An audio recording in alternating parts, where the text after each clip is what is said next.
Hey, Joseph Law here from TechBldrs.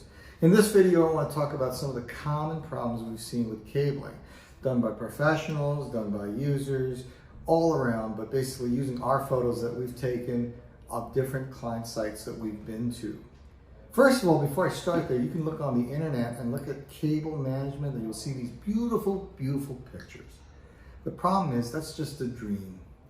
The minute there's a problem on your network, the first thing people end up doing is pulling out cables and yanking them off and plugging in different things, and they never put it back to the way it looks. So, there's also some photos that look really, really, really bad.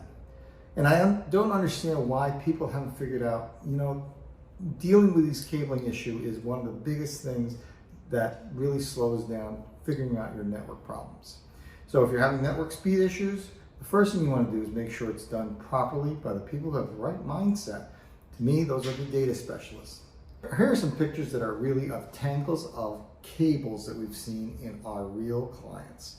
Here's our photos, and then a sample of what it should look like at the end. Nice and clean, something easy to manage. And there's a reason for that, and that's cost. If you don't work on making sure the cables are clean, trying to figure out a network problem is going to cost you more money and time and effort. The first thing you'll see is that we have beautiful patch panels. And these patch panels look like it should work. They look fine from the outside. Unfortunately, a lot of the problems are on the inside. So when we take the patch panel apart, we see problems like this. And this is a problem where the cable is overexposed. Now, the standard for actually exposing the internal cables of a Cat6 or a Cat5 cable is about 1/4 to 1/2 inch. Here I have these long cables laying side by side. Anybody who's done this has basically missed high school physics class. Basically, they don't realize that it generates magnetic field and interruptions between the cables that are running in parallel. As you'll notice, the cable inside the unit actually has to be twisted, and that twisting shouldn't be exposed to a very long length. Another problem that we run into is jacks that are on the outside look fine, but on the inside, when you take the cover off the wall plate, is a long, extended, exposed wiring. Again, that should be about 1/4 to 1/2 inch rather than that long.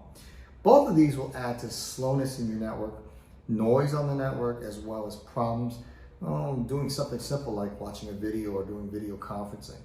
Lastly, on the cover, there's missing labels. Now, who needs labels? Well, we do as data specialists, because we need to know which device on which port goes back to which port on the switch to take a look at.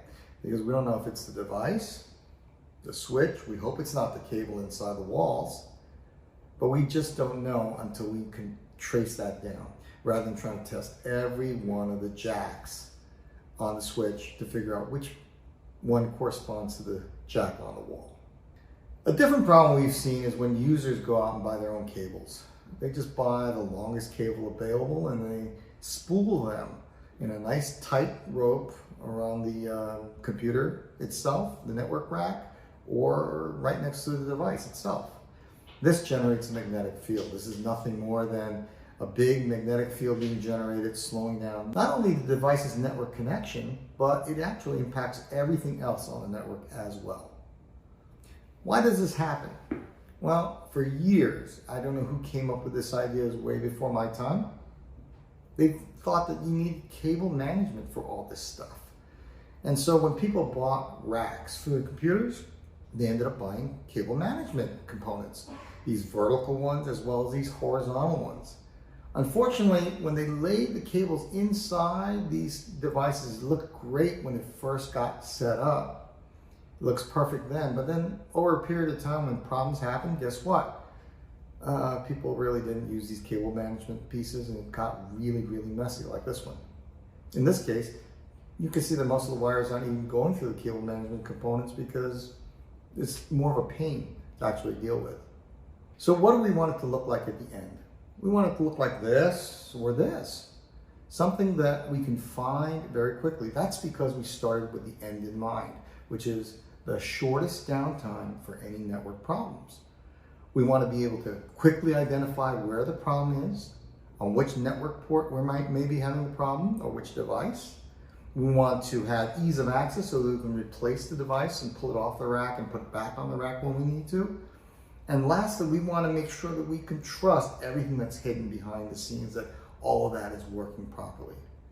To do that, at TechBldrs, we really believe that this infrastructure stuff that's behind the scenes, it's done once. If you do it right the first time, you never have to do it again. Well, not never, but for a really, really long time. For more information, I invite you to contact us. The best solutions are the ones that simplify your work life.